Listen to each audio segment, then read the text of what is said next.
Look at him, eating whatever he wants, never gaining a pound, while I'm stuck with the boring special and can't lose an ounce. How's your lunch, man? Amazing. Yours? So good. Oh, I'm so happy for you. Cool, buddy. Weight loss isn't fair, but Mochi Health is. The affordable GLP-1 source that can fix your frustration with food. So, same time next week? No! Definitely. And your friends. Learn more at joinmochi.com. Mochi members have access to licensed physicians and nutritionists. Results may vary. At DSW, we ask the important questions, like, what shoes are you going to wear? Whether you're prepping for wedding season, festival season, or just planning the ultimate vacay, the right shoes can make or break an RSVP. So own the moment. You've got big plans, and we've got just the shoes. At the perfect price, of course. Get ready to get ready with Designer Shoe Warehouse. Head to your DSW store or dsw.com today and let us surprise you. If you or someone you know is experiencing domestic violence, you can call the National Domestic Violence Hotline 24/7 at 800-799-7233. There is help.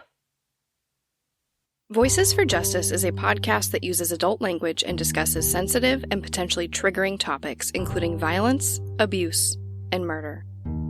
This podcast may not be appropriate for younger audiences.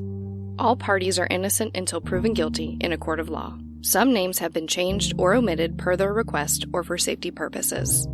Listener discretion is advised. My name is Sarah Turney, and this is Voices for Justice.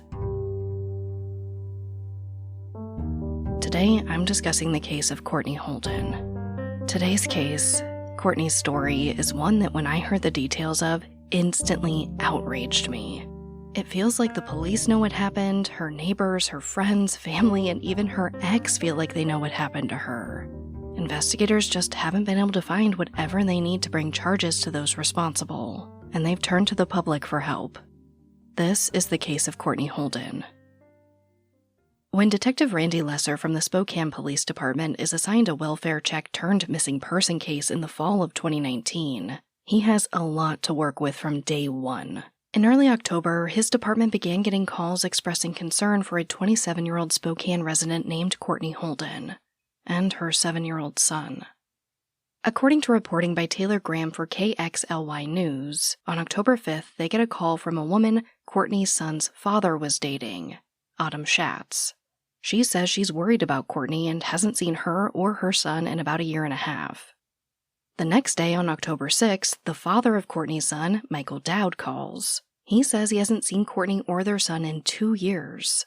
He explains that he'd been working through substance abuse issues and was actively improving his life in hopes of reconnecting with his son, who he thinks may be with Courtney's adoptive mother and brother, Judy and Joshua Holden.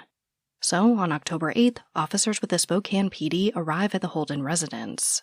They're met at the door by 40-year-old Joshua Holden and his mother, 74-year-old Judy Holden. Joshua tells police that Courtney took her son and ran away with her boyfriend. Judy chimes in and says that they were just here a few days ago, in fact, saying Courtney left on foot with her son. But then their stories begin to change a little. First, it was Courtney's boyfriend, then her fiancé, but they don't know his name. Just that he's a long-distance trucker, so it's likely Courtney will be gone for a while. But they'll make sure that Courtney gives them a call. So officers ask if they can have Courtney's number to clear this whole thing up. Now, Judy agrees, but all of this is happening at the front door, so after this she closes it behind her, deadbolts it, then grabs a phone number for them. At this point, officers are obviously extremely curious about what's going on, and ask to see Courtney's room, but Judy and Joshua refuse them entry to the home. Later that day, Spokane's non-emergency crime reporting hotline, Crime Check, receives a call from a woman claiming to be Courtney Holden. She says she's alive and well. The Spokane PD receive a similar call as well, but for some reason this woman is unwilling to meet with them in person. So this is the case that Detective Randy Lesser has been given. He and other officers attempt to speak with the Holdens a few times after this, hoping to just gather more information about Courtney and her son and where they might be. But it was pretty clear that they weren't interested in talking, or concerned about Courtney or her son. On one visit to the house, Joshua says that he can't talk right now because he's busy taking care of a sick cat. He also reiterates to them that everything was clearly fine because Courtney had called them. But this department is persistent, and finally on October 10th, Judy agrees to let police look in Courtney's room. They report that the house was extremely cluttered and messy, and Judy is visibly nervous. When they enter Courtney's room, they're stunned to find it basically empty. Her belongings were gone, and her bed was completely stripped bare. Detective Lesser said it was clear that no one had lived in this room for quite some time. But they're already in the house, so they want to push it just a little bit further. They start looking around. They ask if they can see Courtney's son's room. After all, he is technically missing too. But Judy shuts them down and says absolutely not. Now, during all of this, Judy has had her eye on all the officers inside of her home. But when Judy sees that one officer has somehow gone into a room by themselves with the door closed, she freaks and tells them all to get out of her house right now. It was a very short visit. No physical evidence was gathered, but Detective Lesser knew that there was obviously something very weird going on. Over the next few weeks, he and his team begin conducting interviews trying to piece together not only what happened to Courtney and her son, but who Courtney Holden is, which is also kind of a mystery in itself. And what he finds during these interviews is disturbing, to say the least. Insurance isn't one size fits all. That's why customers have enjoyed Progressive's Name Your Price tool for years now. With the Name Your Price tool, you tell them what you want to pay, and they'll show you options that fit your budget. So whether you're picking out your first policy or just looking for something that works better for you and your family, they make it easy to see your options. Visit Progressive.com. Find a rate that works for you with the Name Your Price tool. Progressive Casualty Insurance Company and Affiliates. Price and coverage match limited by state law. This episode of Voices for Justice is sponsored by Chewy. If you have pets, you probably know about Chewy, and you also know that when they say that they have everything you need to keep your pet happy and healthy, they're not messing around. To keep them happy, Chewy has over 100,000 products from all the brands my pets love at prices I love. To keep them healthy, Chewy offers pet prescriptions, pet insurance, telehealth vet visits, and they're even rolling out vet clinics across the country. I've been shopping with them for a very long time. And in addition to the auto-ship feature that gets the dog's food to them every single month, I also love to experiment with different treats. But I'm a bit picky. For me, it has to be high quality with simple ingredients. I recently picked up treats from Shepherd Boy Farms that are 100% just chicken breast. Popcorn and Heber are already obsessed. Chewy has everything you need to keep your pet happy and healthy. And right now, you can save $20 on your first order and get free shipping by going to chewpanions.chewy.com/Sarah E. Turney. That's chewpanions.chewy.com/Sarah E. Turney to save $20 on your first order with free shipping. chewpanions.chewy.com/Sarah E. Turney. Minimum purchase required. New customers only. Terms and conditions apply. See site for complete details. Unfortunately, we don't know a lot about Courtney's childhood. At some point, very early on, it seems she was adopted by Judy Holden and possibly her ex-husband. Now, ICWA was something I was very curious about in this case because Courtney is Native American, though her tribe affiliation is unknown. I've talked about ICWA in the past.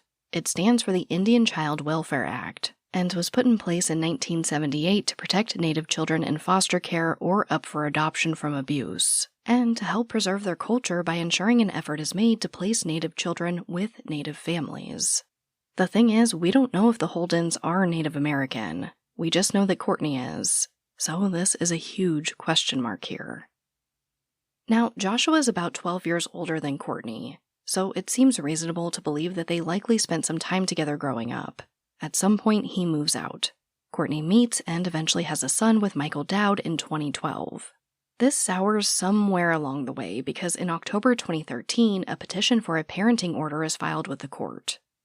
In my research, I was able to find basically a summary of these court proceedings, and it's not extremely detailed. But during this process, a temporary restraining order is put in place against one of the parties. So things are obviously not great. And in the end, Courtney gets full custody of her son. Not long after, in 2014, Judy Holden gets a divorce and Joshua moves back in. At this time, he installs an extensive video surveillance system on the home. He also puts up a ton of those signs that say, "Smile, you're on camera," in front of the home. So I'm not sure if Judy maybe went through a really bad divorce and this was for protection at first, but it becomes clear that these cameras would later be used to monitor Courtney.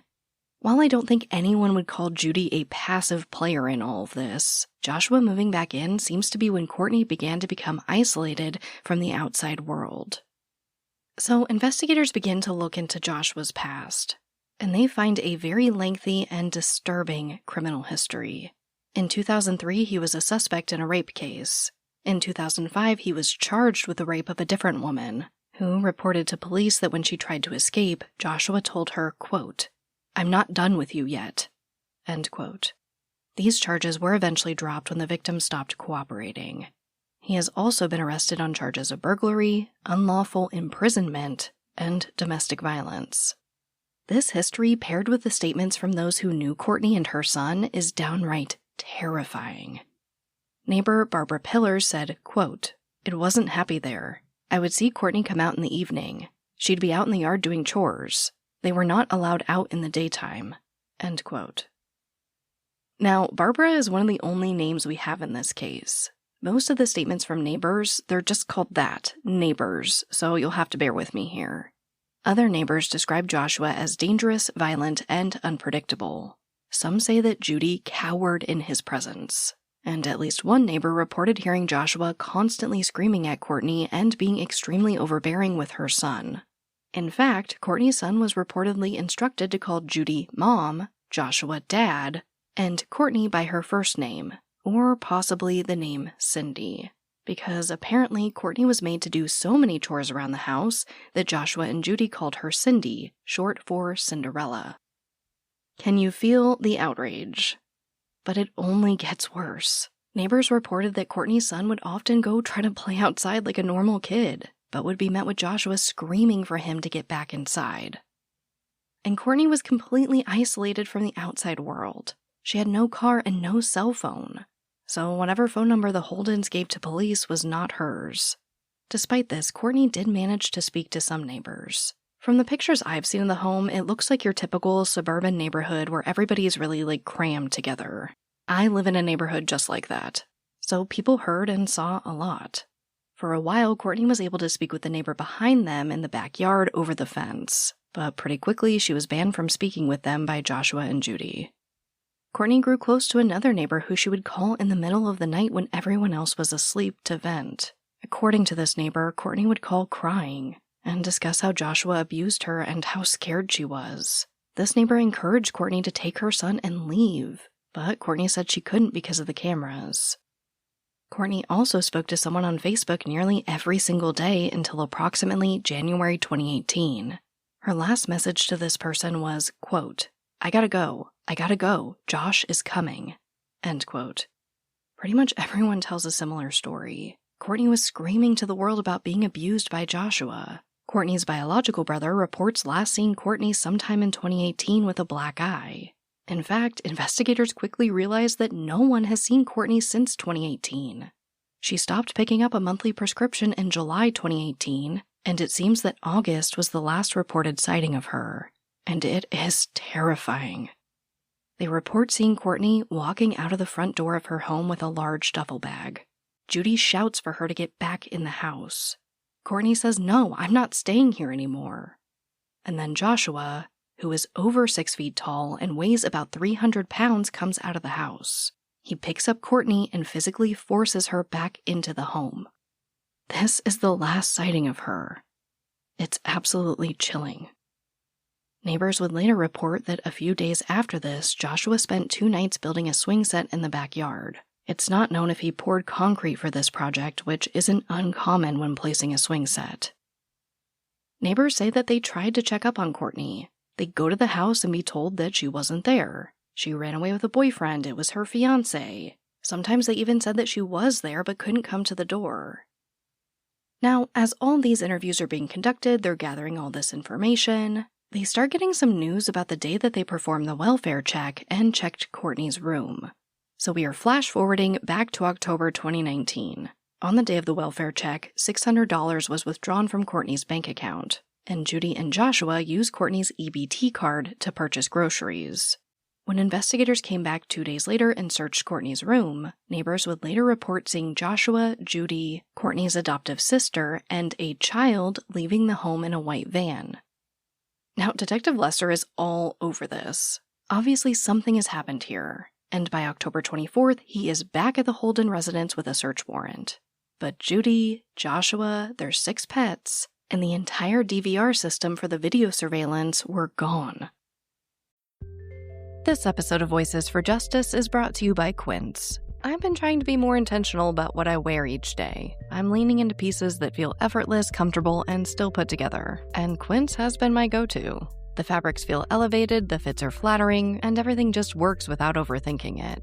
They use premium materials like 100% European linen, organic cotton, and ultra-soft denim. And the best part? Everything is priced 50 to 80% less than similar brands. They work directly with ethical factories and cut out the middlemen, so you're paying for quality and craftsmanship, not brand markup. I recently just ordered their tiered linen dress, of course in black. I wanted to pair it with one of my favorite pairs of brown wedges. The problem was, I didn't have a brown purse. So I got that from Quince too. It's one of my favorite outfits. It's easy, effortless, and feels amazing, especially as we're getting a little bit warmer here in Phoenix. Refresh your everyday with luxury you'll actually use. Head to quince.com/justice for free shipping on your order and 365-day returns. Now available in Canada too. That's QUINCE.com/justice for free shipping and 365-day returns. Quince.com/justice.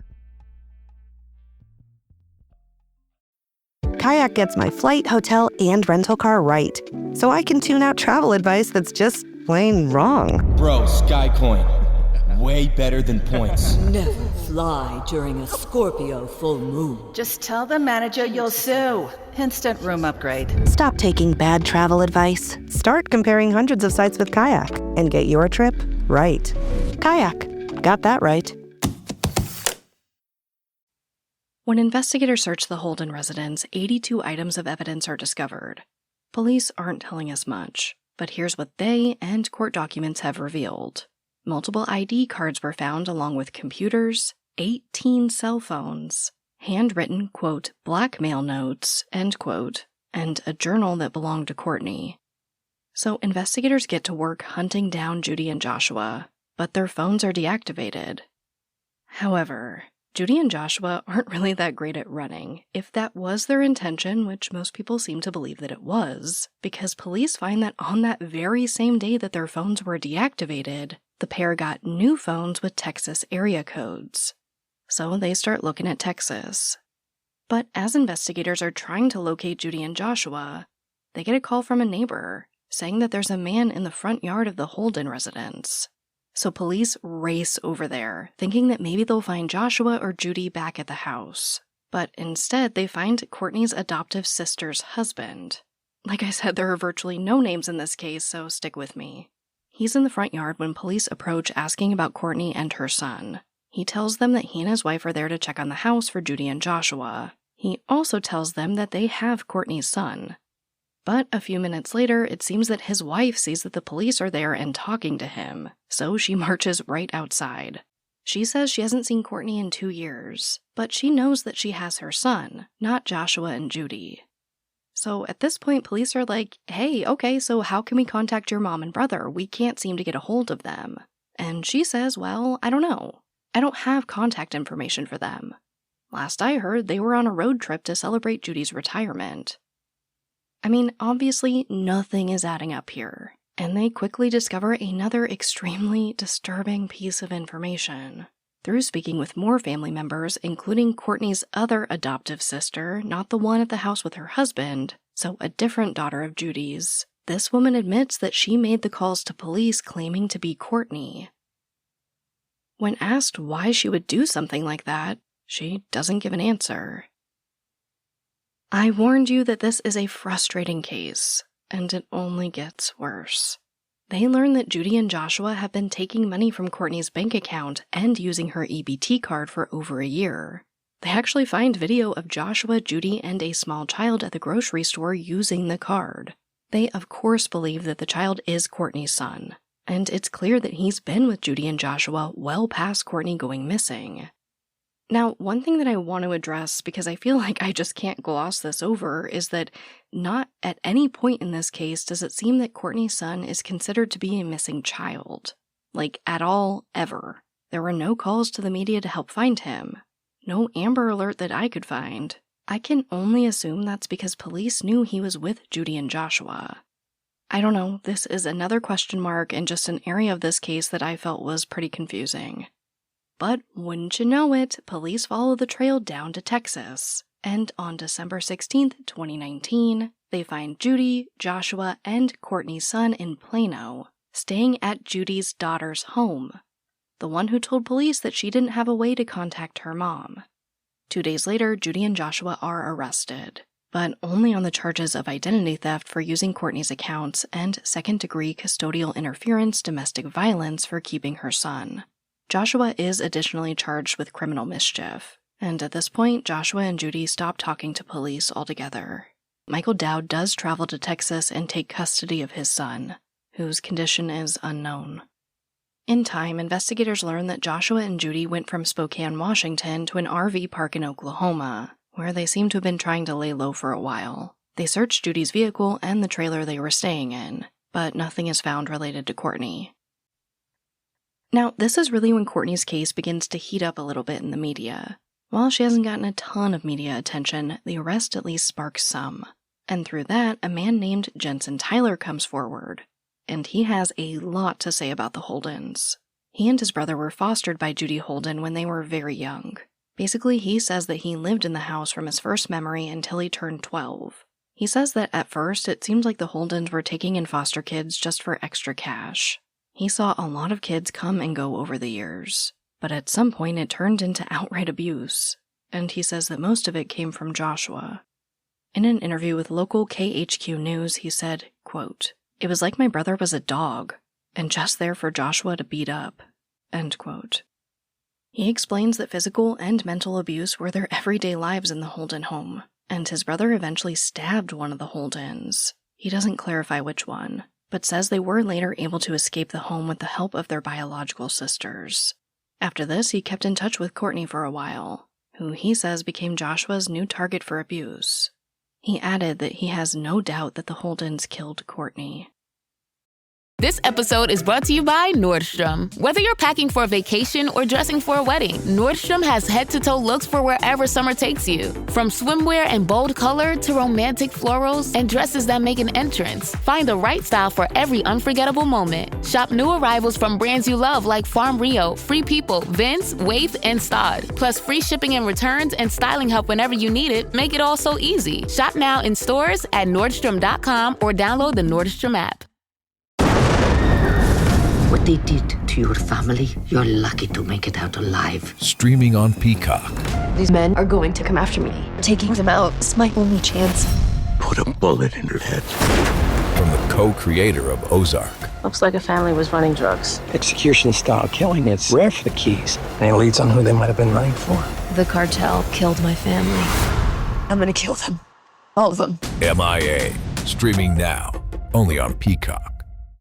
Of course, while all of this is happening, the justice system's slow wheels are turning in Joshua and Judy's cases. It was a pretty lengthy legal process, because they were fighting extradition from Texas back to Washington.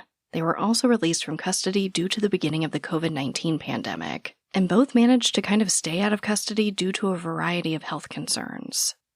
Now, eventually Judy and Joshua retain legal representation, and this lawyer speaks to the media with his full chest, saying that Courtney left her son with them, and they've basically done nothing wrong. But Detective Lesser combats this in the media, saying that there is no evidence that Courtney is alive. He adds that he's taking it pretty easy on this family. They aren't pressing any charges against Judy's daughter for falsely calling in as Courtney, or another relative for speaking to Joshua while he was in custody and agreeing to hide items from the police for him. Eventually, both parties enter guilty pleas for their charges. Judy is out on time served, and Joshua is given 135 days in jail for each count, with credit for time served. By mid-2021, they were both free. Searches related to this case, including the use of cadaver dogs at the Holden residence in Washington and Texas, came up empty. and the DVR system containing videos from their surveillance system was never recovered. By April 2021, police were back in the media pleading for help in sharing Courtney's case, now calling it cold. Her case is currently classified as a missing persons case, though police have been quite outspoken about their belief that Courtney was murdered. This is obviously one of those cases that hits home for me. There's no denying it. There's virtually no physical evidence, but a pile of circumstantial, with nearly every person who knew Courtney saying that she would never leave her son and was most likely murdered.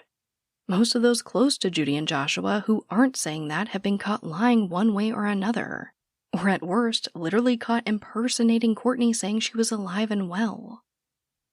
We don't know what happened to Courtney, but I think on top of all the immense circumstantial evidence, it's worth noting that Spokane County has the highest rate of domestic violence in the state of Washington, at nearly double the state average. And according to law enforcement, the majority of homicide cases they encounter are related to domestic violence. Again, it's frustrating. But according to statements from Michael Dowd and his girlfriend Autumn, Courtney's son is doing well. But Autumn says that she knows the day will come that he wants justice for his mom. Aside from Courtney, out of everyone in this story, her son deserves answers, good or bad. I can tell you from experience that the not knowing is one of the worst parts of having a missing loved one. Wondering if they left you, if there was something you could have done to prevent that. He deserves to know what happened to his mom. And the answers are out there. Which brings me right to our call to action. Please share Courtney's story. And I know that I ask this of you every single week, but sometimes we get lucky, and these cases are picked up by more creators and more news outlets. We get enough people talking, enough eyes on the case to create the pressure needed for someone to come forward with information or just crack. This is when we see cases solved. There is always hope.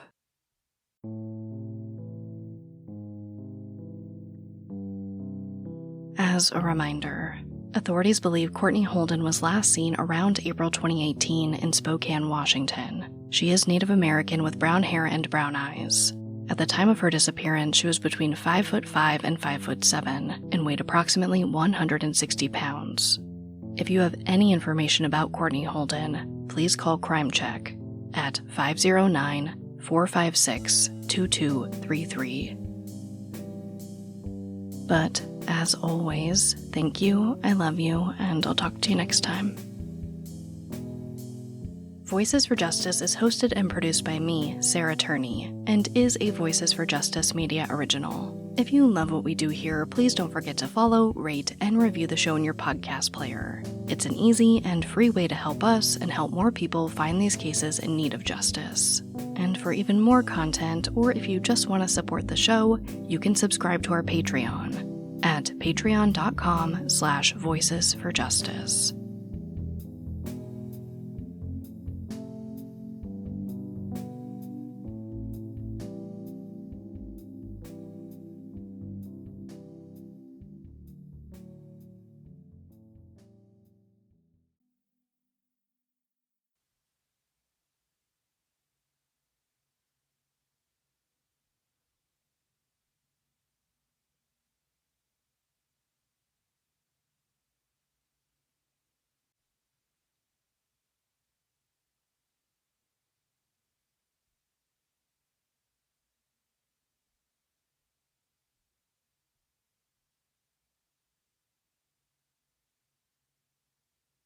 Welcome to the Secret After Show.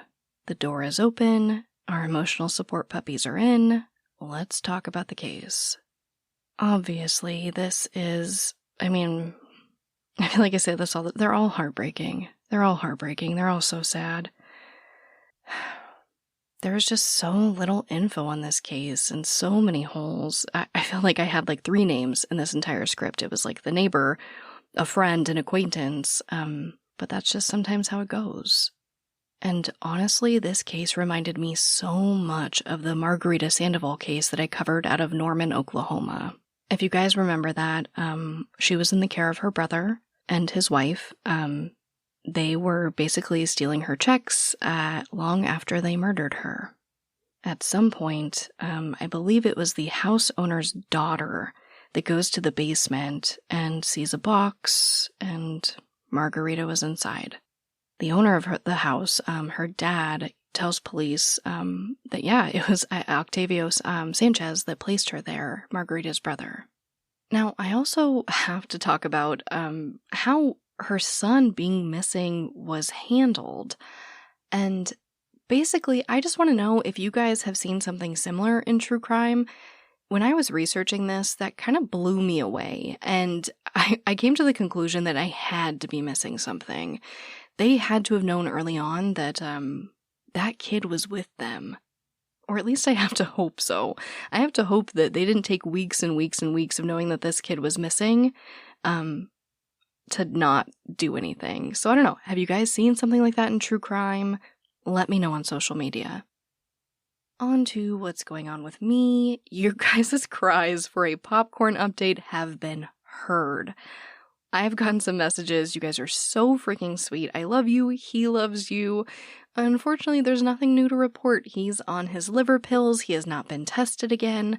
I will say that this all came about because he was getting his senior wellness check, which was basically like a more comprehensive exam than what they wanted to do in order to get his dental done. So Popcorn is a small, white, sometimes crusty dog who has bad teeth. It just is what it is. I went through the same thing with Marley. He had to have his dental done a few years ago where he lost quite a few teeth, my poor dude. So Popcorn's going through the same thing.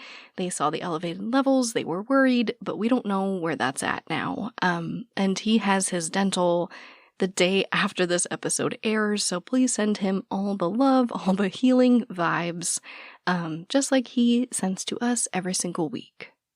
I will say also that if anyone... this is the saga that never ends in my life. The saga of my floor, of having half of a kitchen floor.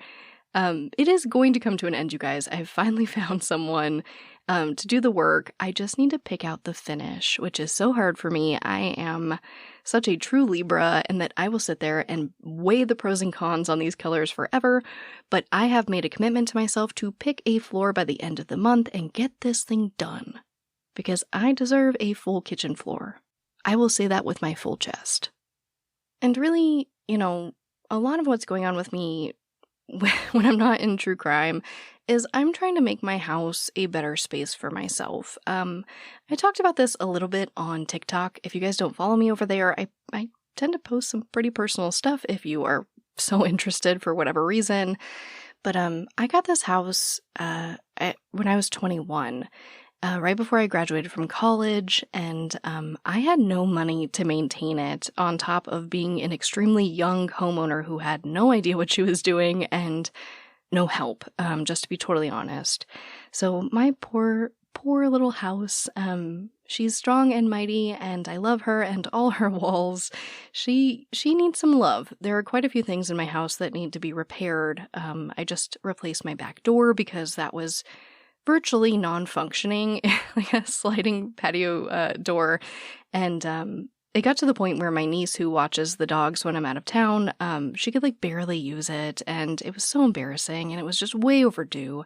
So I got a new back door. I am replacing most of the floors in this house because they have seen 5 dogs now, because I lived with a roommate and my ex for a while when I first moved in. So this house has seen so many dogs, and when I moved in, it was wall-to-wall carpet. So that combination has been fantastic, and I am ready to move on. I am getting some lovely pretend hardwood vinyl floors that are waterproof. So just for anyone that's following that saga, I am getting the floors done. And I am trying to fall back in love with life by making this a peaceful environment for myself. I am determined, one project at a time. But enough about me. Let's move on to our segment of hope. Every week I feel like I got something new for you guys. I got something fresh for the segment of hope. But this week I wanted to talk about just the release of the docu-series Quiet on the Set. If you haven't watched it, it's basically mostly about Nickelodeon and what all of those children actors went through, how they were abused, how horrible it was, how inappropriate so many things were. So that's basically what it's about.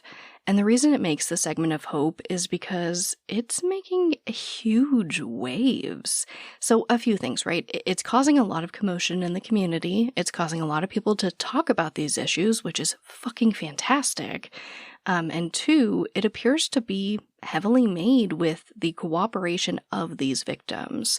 Now, I will say, I don't know what that back end looks like.